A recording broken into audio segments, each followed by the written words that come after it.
got a shortbread. 2 8-inch rounds.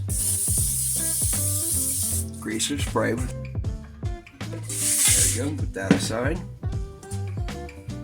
Take 1 cup of softened butter. 1/2 cup sugar. Slowly add 2.5 cups of flour, all purpose.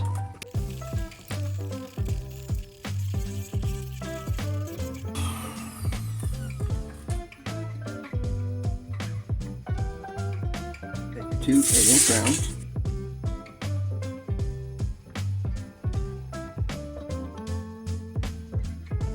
Press down firm and as even as you can.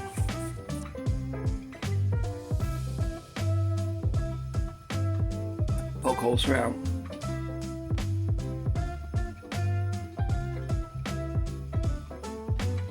(275-degree) oven for 1 hour.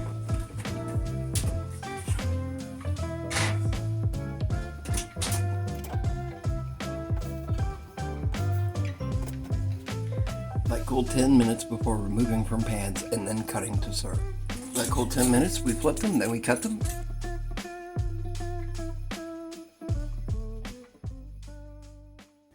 If you like this video, watch one of my other ones. Hit the subscribe button. I'll see you next time on Randy's Family Kitchen.